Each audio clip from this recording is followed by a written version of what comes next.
Expulsé a mi padrastro del funeral de mi madre después de que intentara actuar como el marido perfecto durante el discurso, a pesar de haberle hecho la vida imposible durante años y haberla abandonado cuando más lo necesitaba. Yo tengo 25 años y soy hija única. Mi mamá me tuvo joven, trabajó como una bestia toda su vida y me crió prácticamente sola hasta que yo tenía unos 8 años. Fue entonces cuando apareció este tipo, el que eventualmente se convirtió en mi padrastro. Nunca me cayó bien, y no es que yo fuera una niña celosa o una malcriada. Al contrario, vi cómo mi mamá se ilusionó con él, como quería formar esa familia tradicional que nunca había tenido. Pero lo que parecía una historia de redención y estabilidad se volvió una pesadilla silenciosa que solo ella y yo vivíamos, porque todos los demás decidieron no ver nada. Cuando él apareció en nuestras vidas, todo cambió. Al principio era puro encanto, traía flores, cocinaba, hacía reír a mi mamá con esas bromas tontas que ella fingía que le gustaban. Pero después de unos meses, ese disfraz se cayó a pedazos. Comenzó con comentarios pasivo-agresivos, luego con críticas constantes, que mi mamá hablaba mucho, que no sabía administrar el dinero, que se vestía como una señora cuando era joven todavía. A veces la hacía llorar y luego se disculpaba con un ramo de flores baratas del Walmart como si eso fuera a borrar todo. Yo lo veía, lo escuchaba por las paredes, y aunque intenté varias veces confrontarlo, mi mamá siempre me pedía que no dijera nada, que no empeorara las cosas.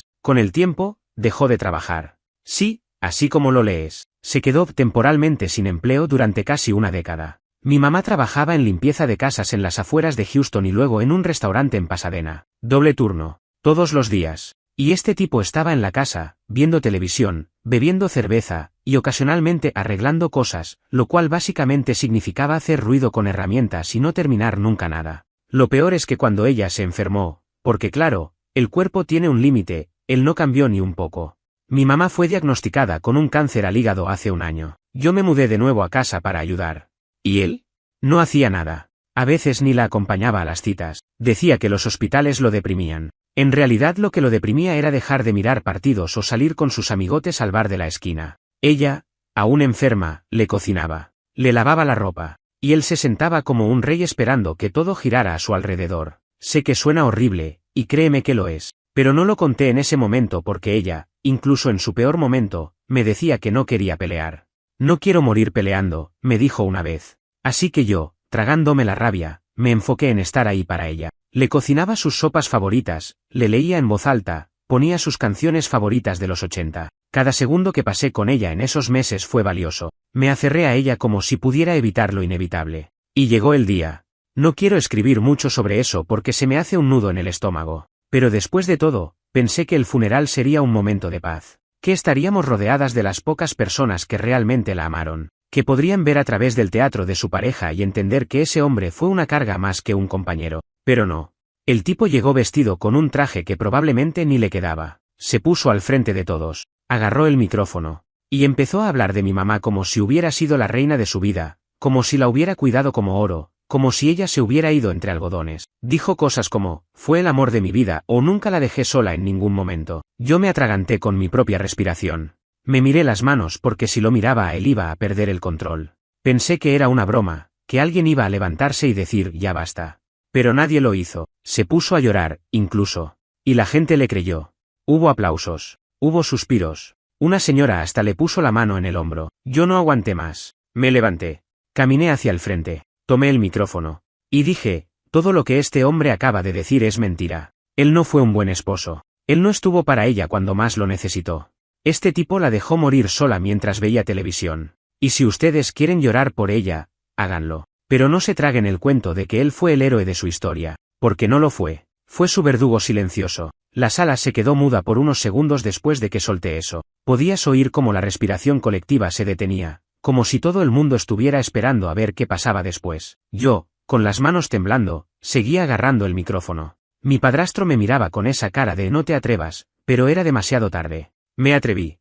Y después de todo lo que él le hizo a mi mamá, lo mínimo que podía hacer era contar la verdad. Una tía lejana, que ni había venido a ver a mi madre durante sus últimos meses, puso cara de espanto y murmuró algo como «qué falta de respeto». Me dieron ganas de gritarle que lo verdaderamente irrespetuoso era permitir que ese hombre fingiera que había sido un santo. Pero no dije nada más. Simplemente bajé el micrófono, caminé hacia donde él estaba parado, y le dije, sin gritar, sin insultar, solo con la rabia acumulada de años, «lárgate. Este no es tu lugar. No tienes derecho a estar aquí». Él se quedó tieso, como si no entendiera lo que acababa de pasar. La gente empezó a moverse incómoda en sus sillas. Algunos evitaban mirarme. Otros me veían como si estuviera poseída. Pero los que conocían la historia, los pocos que sí estuvieron presentes cuando mi mamá peleaba contra el cáncer y no solo cuando había café gratis en su funeral, me miraban con respeto. Mi prima, con lágrimas en los ojos, se acercó y me agarró del brazo. Me dijo, haz lo que tengas que hacer. Ya aguantaste demasiado. Él intentó defenderse. Claro que sí. Como siempre. Se acercó a mí, y con esa voz falsa y esa cara que había perfeccionado para manipular a la gente, dijo algo tipo, no hagas esto. No frente a todos. Pero yo ya no era la niña que se quedaba callada mientras él le gritaba a mi mamá porque la sopa estaba fría o porque gastaba demasiado en el súper. No. Esa niña se murió el día que mi mamá tomó su último aliento. Yo ahora era una adulta que ya no estaba dispuesta a proteger su ego. Le repetí, esta vez más fuerte, te lo digo en serio. Lárgate. Si no lo haces tú, lo haré yo. Él me miró desafiante por un segundo, pero vio que no estaba bromeando. Agarró su saco con dramatismo, lanzó un último suspiro de mártir incomprendido y se fue. No sin antes mirar a la audiencia, como buscando alguna cara aliada. No la encontró. Incluso los que lo habían aplaudido se quedaron callados. Una señora se levantó para consolarlo cuando se iba, pero él la ignoró. Estaba demasiado ocupado en su papel de víctima. Cuando la puerta se cerró tras él, el ambiente siguió tenso. Yo estaba con el corazón acelerado, pero sentía un alivio raro, casi físico, como si me hubiera quitado un peso de encima. Me senté de nuevo, y no dije más. El sacerdote, que tenía cara de no saber si seguir o suspender todo, retomó la ceremonia, aunque ya nada era igual. El resto del funeral fue una mezcla de silencios incómodos y miradas desviadas. Después del servicio, unas cuantas personas se acercaron para darme el pésame. Algunos me abrazaron en silencio. Otros se limitaron a decir, fue valiente lo que hiciste, pero sin mirar mucho a los ojos. Yo no buscaba aprobación. Solo quería que mi mamá tuviera un adiós sin mentiras, sin teatro, sin ese farsante robando protagonismo como lo hizo en su vida. Esa misma noche, empecé a recibir mensajes. Primero, de números desconocidos. No tenías derecho a hacer eso. ¿Qué pensaría tu madre de ti? Te pasaste. Luego, llegaron los de familiares. Una tía de Florida me dijo que yo era una malagradecida, que ese hombre había estado ahí cuando yo era pequeña. Le respondí que sí, estuvo ahí, como un mueble caro e inútil que no sirve para nada pero ocupa espacio, y que si ella estaba tan convencida de su versión, podía adoptarlo. Pero no todo fue malo. Mi primo, uno de los pocos que sí venía a cuidar a mi mamá cuando estaba enferma, me escribió algo que me hizo llorar. Me dijo, hiciste lo que todos queríamos hacer, pero no nos atrevimos. Fuiste su voz. Y ella estaría orgullosa. Guardé ese mensaje. A veces lo leo cuando me ataca la duda, cuando la culpa se cuela por la rendija. Porque sí, a veces me siento culpable. No por lo que hice, sino porque este tipo de cosas ensucian los recuerdos. Me gustaría poder recordar el funeral como un momento de paz. Pero ahora también recuerdo la rabia, la hipocresía, la gente que cayó, el papelón. Y lo peor es que todo esto es solo la punta del iceberg. Ese hombre no solo fue negligente. Hay cosas más oscuras que nunca se hablaron en voz alta, cosas que incluso a mi mamá le costaba aceptar. Cosas que me marcaron y que todavía no sé cómo procesar del todo. Después del funeral, me fui directo a casa. No quise ir a la pequeña recepción que algunos familiares organizaron en la iglesia. No quería comer pastel seco ni escuchar historias falsas de gente que apenas aparecía en Navidad. No podía fingir. Estaba agotada. Era como si toda la energía que me había sostenido durante los últimos meses se hubiera evaporado. Me encerré en mi cuarto, tiré el abrigo en el suelo y me senté en la cama, sin saber si llorar, gritar o simplemente apagar todo por dentro. El silencio era pesado. Ya no había oxígeno de hospital, ni los ruidos suaves del monitor que habíamos tenido en casa para controlar sus signos. Ya no estaba ella. Ni siquiera el leve ruido de su voz débil diciendo, ¿me ayudas con esto? O te amo, hija. Nada. Solo el eco de lo que fue y lo que ya no sería nunca más. Las primeras 48 horas después del funeral fueron un desfile de mensajes y llamadas. Algunos eran de apoyo, sí, pero muchos estaban cargados de esa hipocresía que aprendí a identificar desde niña. Lamento tu pérdida seguido de, pero no debiste hacerlo así, como si hubiera un manual para confrontar años de abuso disfrazado de matrimonio. No sé cuántas veces escuché la frase, él era su pareja, también estaba de luto, claro. Pero él tuvo una década para haber hecho las cosas bien. El luto no limpia la historia, no borra la mierda que hiciste. Y mientras yo intentaba procesar todo esto, el tipo no perdió el tiempo. Al tercer día, me llegó un mensaje de voz de él. Ni siquiera tuvo los cojones de llamarme directamente. Decía que había hablado con un abogado porque estaba considerando demandarme por difamación. Me reí. No porque fuera gracioso, sino porque el descaro era tan grande que lo único que podía hacer era reírme. Me imaginé el titular: hombre que nunca trabajó un carajo demanda a hijastra por decir la verdad en funeral. ¿Ridículo? No respondí. Ni a él ni a sus amenazas. Pero sí hablé con una abogada conocida de mi mamá. Me aseguró que no tenía nada que temer. Que se atreva a intentar demandarte, me dijo. Te aseguro que todo lo que salga a la luz va a dejarlo peor parado de lo que ya está.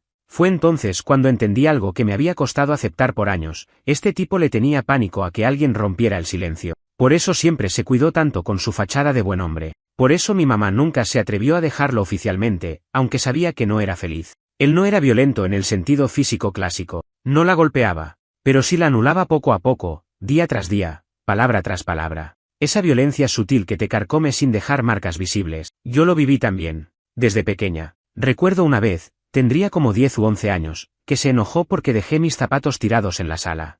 Nada grave, un descuido cualquiera. Pero él se paró frente a mí, me gritó durante 10 minutos seguidos, y luego dijo algo que se me quedó grabado para siempre: si sigues siendo así de inútil, vas a terminar igual que tu mamá, sola, pobre y fracasada. Tenía 11 años. Me fui a mi cuarto a llorar en silencio porque no quería que mi mamá escuchara.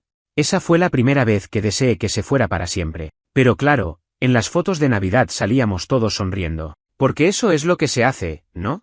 Fingir que la familia está bien aunque por dentro esté podrida. Durante el último año, cuando el cáncer de mi mamá avanzaba sin freno, él no se acercaba a su cuarto a menos que necesitara algo. Ella podía estar vomitando, sin fuerzas para levantarse, y él ni se asomaba. Decía que no sabía cómo ayudar o que le hacía mal verla así.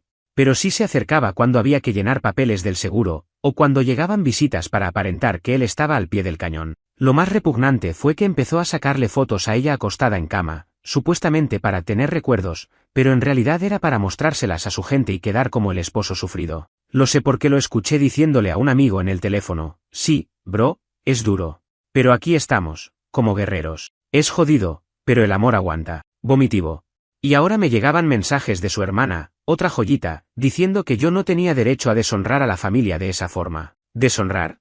La única deshonra fue permitir que ese hombre se quedara en nuestras vidas tanto tiempo. Y no me voy a quedar callada. Decidí escribir todo esto porque la gente tiene que entender que no todo lo que brilla en los funerales es oro. A veces, los que lloran más fuertes son los que más daño hicieron. A veces, el que se sube a hablar al micrófono no es el más triste, sino el más cínico. Y a veces, ser la loca que interrumpe un funeral es lo único que te queda para defender la verdad de alguien que ya no puede hablar por sí misma. Pero lo más duro es lo que viene ahora. Porque aunque él se haya ido del funeral y yo lo haya sacado de esa ceremonia, su sombra sigue presente. Hay un testamento, hay propiedades, hay decisiones legales que tomar. Y aunque me da asco tener que compartir aire con él una vez más, no pienso ceder ni un milímetro. Mi mamá no se partió el lomo durante años para que ahora este parásito se quede con todo. 2 semanas después del funeral, me llegó una notificación certificada del abogado del tipo. No era una demanda, aunque por cómo él hablaba, uno pensaría que iba a arrastrarme por todos los tribunales de Texas, sino una carta formal sobre el asunto del testamento. Decía que mi madre había dejado un documento legal donde él figuraba como beneficiario parcial de sus bienes.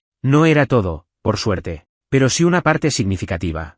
La casa, por ejemplo, esa misma casa donde él no levantó un dedo, donde mi mamá cocinó hasta con fiebre, donde yo limpié vómito seco del suelo porque él no podía con esas cosas. Esa casa estaba bajo ambos nombres, y por ley, él tenía derecho a una parte. Te juro que me dieron ganas de prenderle fuego al título de propiedad. Me senté frente al papel, temblando, leyendo cada línea como si se me fuera la vida en eso. Lo primero que pensé fue: ¿por qué, mamá? ¿Por qué le dejaste algo a este hombre? ¿Por qué no me lo advertiste? ¿Por qué no hiciste un testamento más claro, más justo? Pero al rato, cuando la rabia se bajó un poco, me acordé de algo que me ayudó a entender.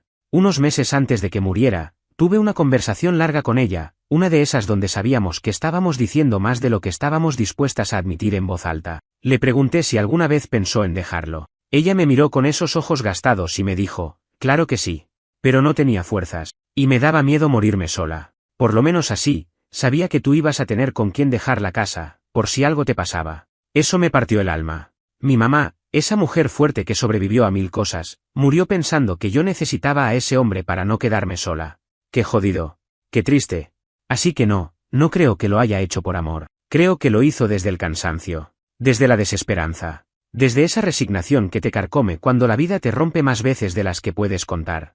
Igual, yo no pensaba dejar las cosas así. Contacté a la misma abogada que me ayudó antes. Le expliqué todo. Le llevé los papeles. Ella los revisó con una calma casi inhumana y luego me dijo algo que se me quedó grabado. Una cosa es lo que está escrito, y otra es lo que se puede pelear. Me explicó que, aunque él figurara como cotitular de la casa, había maneras de demostrar que él no contribuyó financieramente nunca, que incluso podríamos revisar los movimientos bancarios de los últimos años, que si se probaba que mi mamá fue quien pagó absolutamente todo, podíamos abrir un proceso de impugnación. Iba a ser largo, iba a ser feo, pero había una posibilidad. Y en ese momento decidí que sí, que iba a pelear. No por la casa, no por el dinero, sino porque era lo justo. Porque si dejaba que él se quedara con algo que no le pertenecía, era como volver a sepultar a mi mamá, esta vez en vida. No lo iba a permitir.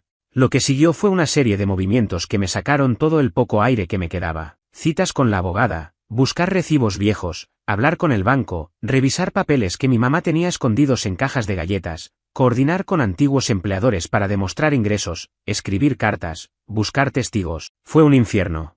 Pero entre todo eso, algo cambió en mí. Empecé a ver todo con más claridad.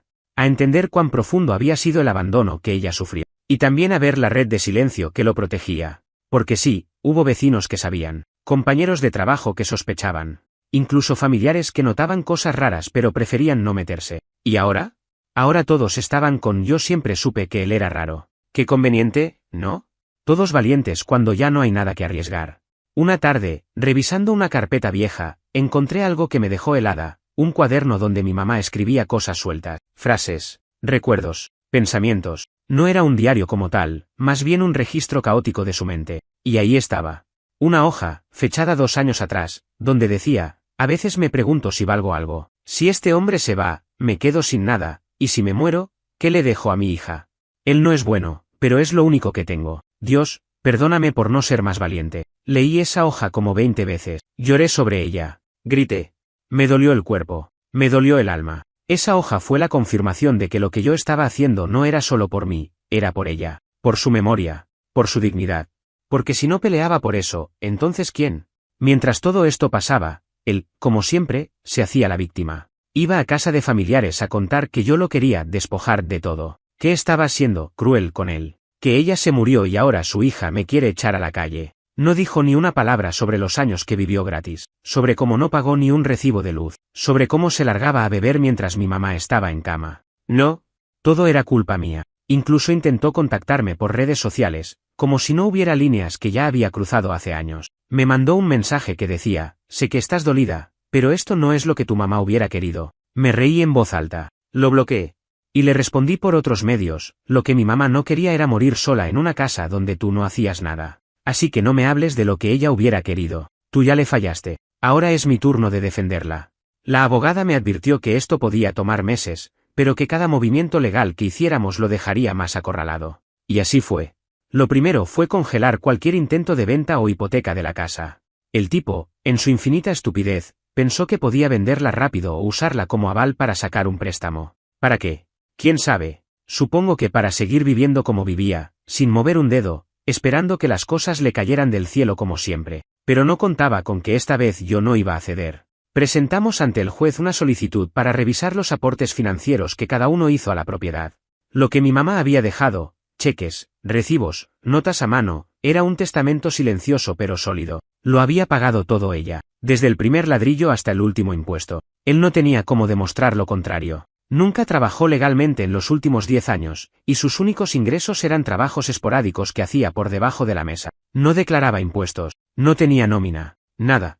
Cuando su abogado, un tipo joven, con cara de saber que su cliente era un desastre, vio todo eso, supe que no tenían mucho con qué pelear.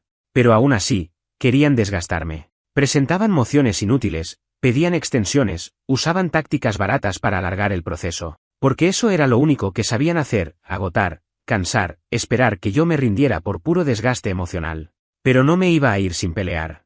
Mientras todo esto pasaba, yo seguía viviendo en la casa. No por gusto, créeme. Dormir en esa cama, ver esas paredes, caminar por los pasillos donde mi mamá pasó sus últimos días, era una tortura diaria. Pero no pensaba irme y dejarle el terreno libre. Él tenía su propio departamento, heredado de su madre hace años, pero nunca había querido volver ahí. Demasiado chico, decía. Muy lejos. O simplemente, no me gusta. Prefería quedarse en la casa que mi mamá pagó, con su jardín, su cocina reformada, Y ese sofá que ella amaba y donde él jamás se sentó a acompañarla cuando estaba enferma. Recibí visitas incómodas. Su hermana vino un día a golpearme la puerta. No para hablar. Para pelear. Me dijo que estaba ensuciando la memoria de mi madre con todo esto. Me tragué las ganas de gritarle en la cara. La dejé hablar. Y cuando terminó su pequeño monólogo dramático, le dije, la memoria de mi madre ya está manchada, pero no por mí. Por todos los que fingieron que no veían lo que pasaba. Incluyéndote a ti. Le cerré la puerta sin esperar respuesta. No es fácil. Nada de esto lo es. Hay días en que me levanto y me siento como si estuviera cargando una mochila llena de piedras. Otras veces, me cuesta recordar su voz sin que me duela el pecho. Me pregunto si ella sabía todo lo que yo iba a enfrentar cuando ya no estuviera. Si dejó papeles escondidos no solo para protegerme legalmente, sino porque confiaba en que yo iba a tener el coraje de hacer lo que ella no pudo. Y entonces me acuerdo de esa hoja que encontré, la que decía, Dios, perdóname por no ser más valiente. Me la tatué. Literalmente. Me la tatué en el brazo derecho, en su letra. La copié exactamente como estaba escrita, con su caligrafía apresurada, casi temblorosa, porque quiero que nunca se me olvide por qué estoy haciendo esto. Una noche, me senté en el sofá, ese mismo donde ella tomaba su té por las tardes, y pensé, ¿qué haría ella ahora? Y aunque sé que nunca habría querido líos ni tribunales, también sé que ella nunca quiso que yo me quebrara. Me crió fuerte. Me crió con la espalda recta. Y sí, con miedo también, porque el miedo era parte de su rutina, pero me enseñó a sobrevivir. Lo mínimo que puedo hacer por ella ahora es no permitir que alguien se robe lo que le costó sangre, sudor y lágrimas construir. Pero el momento más difícil vino una tarde cuando abrí una caja que estaba guardada en el fondo del closet. Era una caja pequeña, de cartón simple. La había visto antes pero nunca la abrí mientras ella vivía, porque me dijo que eran solo papeles viejos. Dentro encontré cartas, cartas que ella nunca envió, dirigidas a mí. Eran como fragmentos de su mente, pensamientos sueltos, fechas escritas en la parte superior como si llevaran registro del tiempo que pasaba y que ella ya no podía controlar. En una, escribió: hoy estuve todo el día en cama. Él no se dio cuenta. Me preguntó si había algo para cenar. No sé cómo llegué a este punto. A veces siento que solo quiero desaparecer. Pero luego te veo a ti, hija, y me aferro. No puedo dejarte sola. No quiero que vivas con miedo. Pero no sé cómo protegerte de todo. Esa carta me rompió. Ahí estaba mi madre, tratando de dejarme un mapa para entender su silencio, sus decisiones, su renuncia. No fue cobardía, fue supervivencia, fue aguantar todo lo que pudo para darme al menos algo. Y ahora me tocaba a mí devolverle el favor. Con todo lo que tengo. Cuando decidí continuar la pelea legal por la casa, sabía que iba a ser una guerra larga, pero no me imaginé lo sucia que se iba a volver. Mi padrastro, ese parásito profesional, no tardó en armar su pequeña campaña para presentarse como la víctima. Comenzó a contactar familiares, conocidos, incluso algunos viejos amigos de mi mamá, gente que no veía hace años, contándoles su versión, que yo era una hija ingrata, que me había vuelto loca después de la muerte de mi madre, que quería dejarlo en la calle. Todo muy melodramático. Un Oscar no le habría quedado grande. Algunos de esos contactos me escribieron, confundidos. Otros directamente me atacaron. ¿Cómo puedes hacerle esto a alguien que estuvo al lado de tu madre hasta el final?, me decía una señora que solo aparecía para Navidades con una bandeja de galletas compradas. Me sorprendía, aunque no debería, lo fácil que era manipular a la gente cuando solo conocían la historia desde lejos, desde las apariencias. Y claro, él era un experto en manejar apariencia. Toda la vida lo fue. La diferencia es que ahora yo no iba a quedarme callada. Así que respondí. Sin gritos, sin insultos, solo con datos. Les contaba cómo él no la acompañaba a sus quimioterapias, cómo la dejaba sola durante las noches en el hospital, cómo nunca aportó un centavo para la remodelación de la casa, cómo ella tenía que cocinar para él aún cuando estaba tan débil que apenas podía sostenerse en pie. Les hablé de cómo se comportó durante el funeral, cómo intentó usar su muerte para limpiar su imagen. ¿Y sabes qué pasó? Silencio. De repente, esos que se llenaban la boca juzgándome desaparecieron. Nunca más me respondieron. Supongo que no soportaban ver la verdad tan cruda, tan directa. O simplemente no les convenía reconocer que habían apoyado a un farsante. Mientras todo eso pasaba, mi abogada preparaba el caso con una meticulosidad quirúrgica. Revisamos las cuentas bancarias, los pagos de servicios públicos, las transferencias, los cheques escritos a mano por mi madre. Todo mostraba lo mismo. Durante más de 10 años, él no aportó absolutamente nada. Ni $1, ni para el gas, ni para el agua, ni para el papel higiénico. Todo lo pagaba ella. Y cuando ya no pudo más, lo hice yo. ¿Y él? Se sentaba en su sillón, tomando cerveza, viendo partidos de béisbol, criticando cómo cocinábamos o diciendo que la casa olía raro por los medicamentos. Recuerdo que una vez mi mamá le pidió que fuera a recoger su receta porque yo estaba en clase. Él se enojó. Literalmente dijo, ¿y por qué no lo hace tu hija? Ella tiene coche. Mi mamá se quedó callada. Yo lo hice. Pero en el camino me pregunté cuántas veces había pasado eso y yo ni me enteré. Así que sí, que intentara explicarle a un juez que merecía la mitad de esa casa. A ver con qué cara. La audiencia inicial fue en un juzgado del condado, un edificio gris y frío como la mayoría de esas oficinas públicas. Él llegó con su abogado, ese que siempre parecía un poco cansado de tener que representar a alguien tan evidentemente culpable. Yo fui con la abogada y una carpeta enorme de documentos. No quise llevar a nadie más. Sentía que este era un asunto entre él y yo. Y también entre yo y mi madre. No quería aplausos ni miradas de pena, solo justicia. Cuando nos sentamos frente al juez, su abogado habló primero. Intentó pintar una imagen conmovedora de un hombre mayor, sin trabajo, que perdió al amor de su vida y ahora era acosado por una hija vengativa. Te juro que me daban ganas de reírme, pero me contuve. Cuando fue nuestro turno, mi abogada desplegó todo, recibos, facturas, registros bancarios, cartas escritas por mi madre, testimonios. Mostró un documento donde mi mamá literalmente había escrito que él no aportaba económicamente pero que había querido incluirlo para que no se sintiera mal. Sí.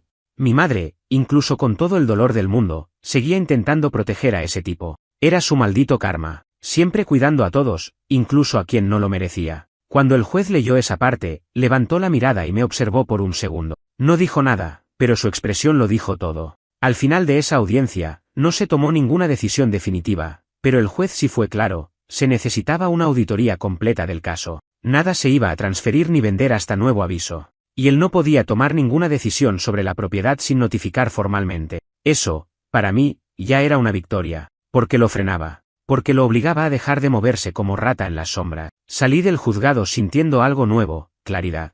Por primera vez desde que mi mamá se fue, sentí que estaba haciendo algo concreto por ella, que no todo era llorar o recordar o preguntarme y sí.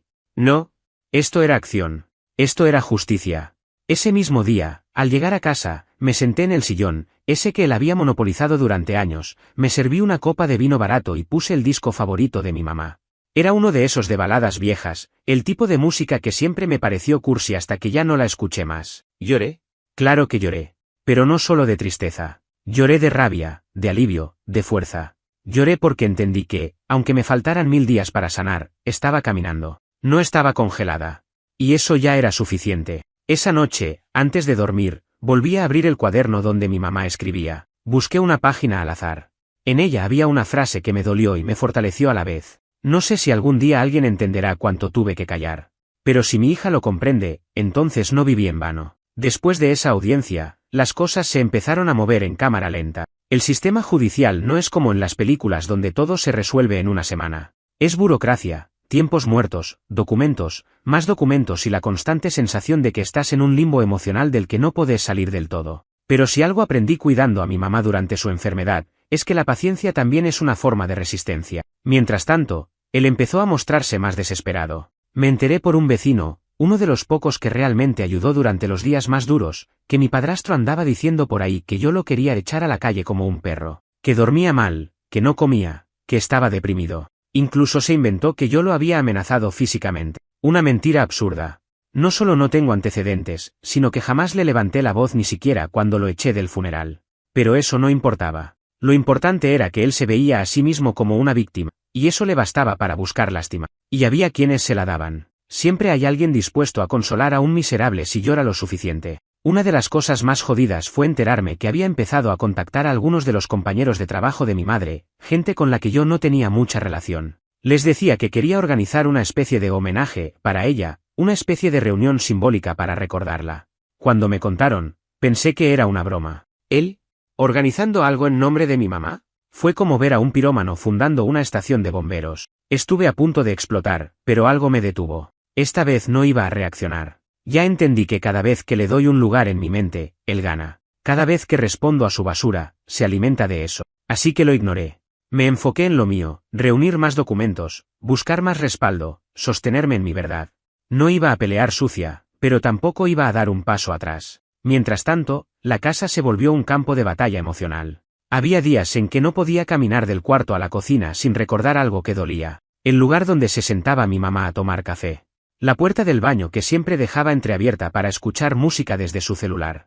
La silla del comedor donde cortaba frutas aunque nadie las comiera después. Todo tenía su rastro, todo gritaba su ausencia. A veces me acostaba en el suelo, boca arriba, solo para escuchar el silencio, porque a veces el silencio es más honesto que cualquier palabra de consuelo. Un día, mientras limpiaba uno de los armarios del pasillo, encontré una caja de madera que no había visto antes. Estaba metida en una esquina, tapada con mantas viejas. Adentro había fotos, muchas, algunas mías de chiquita, otras de mi mamá antes de conocer a ese tipo. Había una foto que me dejó sin aire, ella, de unos 30 años, con un overol manchado de pintura, parada frente a la casa recién comprada, sonriendo con orgullo. Esa era la mujer que construyó todo esto. Esa era la verdadera dueña de cada rincón. No él. Nunca fue él. También encontré una carpeta con papeles viejos. Cartas rechazadas de solicitudes de crédito, una multa de tráfico de hace 1000 años, cosas sin valor, o eso pensé, hasta que vi un sobre amarillo con mi nombre. Estaba escrito en tinta azul, con letra lenta y clara. Temblorosa, como si le hubiera costado cada trazo. Lo abrí sentada en el suelo, con las manos mojadas de sudor. Adentro había una carta. Corta, directa. Hija, si estás leyendo esto, es porque ya no estoy. No sé cómo serán las cosas cuando me vaya, pero sí sé que tú vas a hacer lo correcto. Perdóname por no haberte protegido mejor. A veces el miedo me ganó. Pero tú no eres como yo.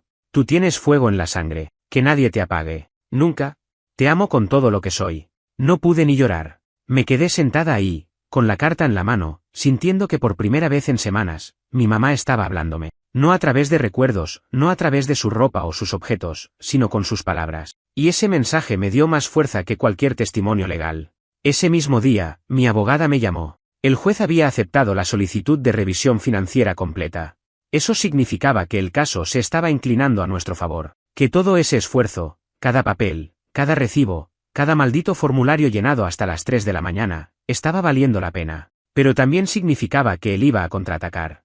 Y lo hizo. Esa misma noche, me dejó un mensaje de voz que fue lo más cerca que estuvo de amenazarme directamente. Dijo algo como, vas a perder más de lo que crees. Tené cuidado con lo que estás haciendo. Su tono no era agresivo en sí, pero había algo en la pausa, en la forma en que lo dijo, que me heló la sangre. Lo grabé. Se lo envié a la abogada. Me dijo que era buena idea dejar constancia de todo. A partir de ahí, comencé a registrar todo, llamadas, correos, mensajes. Ya no era solo una cuestión de justicia económica, era una cuestión de protección personal.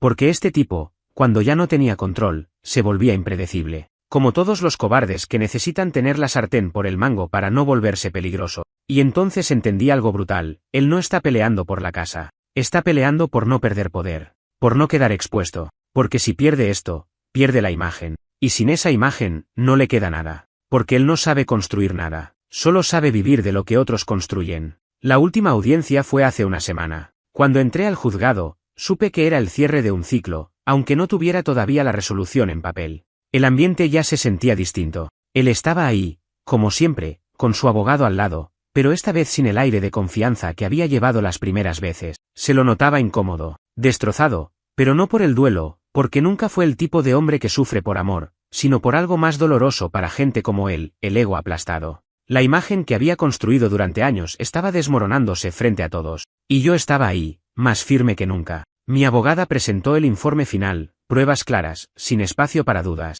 No solo demostraba que él nunca contribuyó financieramente a la casa, sino que incluso se benefició económicamente de la enfermedad de mi madre. Recibos de medicamentos que ella pagaba con su tarjeta mientras él retiraba dinero del cajero para comprar cerveza. Órdenes de delivery a su nombre a las 2 de la madrugada mientras mi madre estaba hospitalizada. Testimonios de vecinos que confirmaban que él pasaba más tiempo afuera que cuidándola. Todo eso, una tras otra, dejando claro que no era solo negligencia, era abandono disfrazado de presencia. Cuando le tocó hablar a él, no dijo mucho. Ya no tenía discurso. Su abogado intentó salvar lo que podía, pero no había forma de justificar una década de vivir a costas de otra persona, especialmente cuando esa persona ahora ya no podía hablar. Pero yo sí. Y hablaba por ella. El juez no dio una decisión inmediata, como es costumbre, pero su tono fue revelador. Dijo que el material presentado dejaba serias dudas sobre la buena fe del demandado y que iba a considerar muy seriamente revocar cualquier reclamo sobre la propiedad. Fue en ese momento cuando vi cómo mi padrastro se hundía en su silla. No lloró. No gritó. Solo bajó la mirada, como un niño atrapado con las manos en el frasco de galletas. Era el final que merecía. Cuando salí del juzgado, me senté en los escalones del edificio con una sensación que no supe identificar al principio. No era felicidad. No era alivio, siquiera. Era algo más crudo. Una mezcla entre vacío y cierre. como si me hubiera quitado un tumor emocional que había estado creciendo por años. No era euforia. Era paz. Una paz rara, difícil de describir, pero necesaria. Esa noche, dormí en la cama de mi mamá por primera vez desde que falleció. Lo había evitado todo este tiempo. Me dolía demasiado. Pero esa noche sentí que podía hacerlo. Que ella estaría orgullosa. Me acosté, cerré los ojos, y puse su canción favorita. Esa que escuchábamos cuando cocinábamos juntas. La misma que sonó mientras peinaba su cabello por última vez, cuando ya casi no hablaba. La misma que ahora me acompaña cuando necesito sentirla cerca. Pasaron unos días y llegó la resolución oficial. La recibí en un sobre blanco, sin adornos, sin ceremonia. Solo un documento frío, legal, que decía que él no tenía derecho a reclamar la casa, que todo pasaba a mi nombre, que las pruebas eran concluyentes, que él no solo no había contribuido, sino que se había beneficiado de manera pasiva-agresiva del sacrificio de mi madre. Lloré. No por el resultado, lloré porque era la primera vez, desde que empezó todo, que sentí que le había devuelto algo a mi mamá. No el tiempo, no la salud, pero sí algo simbólico, el derecho a que su esfuerzo no terminara en las manos equivocadas. Él intentó apelar. Por supuesto que lo hizo. Un último manotazo de ahogado. Pero la respuesta fue rápida, apelación rechazada. El caso quedó cerrado. Definitivamente. ¿Y él? No volvió a aparecer. Algunos dicen que se fue del estado. Otros, que volvió al viejo departamento de su madre, ese que tanto despreciaba. No me importa.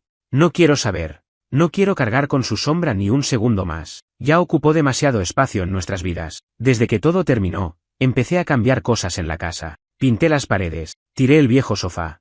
Renové la cocina. No porque necesitara un cambio estético, sino porque necesitaba que el lugar respirara de nuevo. Que dejara de ser un mausoleo de silencios y se convirtiera en un espacio donde pudiera volver a vivir. Donde pudiera invitar a gente. Donde pudiera cocinar sin escuchar sus críticas en mi cabeza. Donde pudiera mirar por la ventana sin recordar los días en que mi mamá se sentaba sola, esperando que él se dignara a prestarle atención. No ha sido fácil. Hay días en que me levanto y me cuesta respirar. Otros en los que todo me parece una pesadilla que nunca terminó del todo. Pero ya no siento culpa. Y, sobre todo, ya no siento miedo. Esa fue su arma más fuerte durante años, el miedo. El miedo a ser juzgada. A ser la hija que rompe el silencio. A ser la que se pasa de la raya. Pero ahora sé que no hay ninguna raya más importante que la que marca tu dignidad. A veces la gente me pregunta si volvería a hacer lo mismo. Si volvería a sacarlo del funeral. Si volvería a pelear por la casa. Y mi respuesta es siempre la misma. Sí. Sin pensarlo dos veces, porque si no lo hacía yo, nadie lo iba a hacer, porque mi mamá ya no podía defenderse, y porque la verdad no tiene buen momento ni buen lugar, solo tiene una necesidad urgente de salir, y yo la saqué. Hoy, mientras escribo esto, estoy en el porche de esa misma casa, la que construyó mi madre, la que protegí, la que hoy es mía, no por herencia, no por trámite, sino porque me la gané a pulso, porque la defendí con todo lo que tenía. Porque ella me enseñó a resistir, incluso cuando estaba demasiado cansada para hacerlo ella misma. Y a cualquiera que esté leyendo esto, que esté pasando por algo similar, solo puedo decirle esto: no te calles, no minimices lo que viviste. No te tragues el discurso de los que solo aparecen cuando hay flores y palabras bonitas. Si fuiste testigo de un abuso, si cargaste con ese dolor en silencio, si viste a alguien a quien amas apagarse poco a poco, mereces hablar. Mereces justicia. Aunque llegue tarde, aunque duela.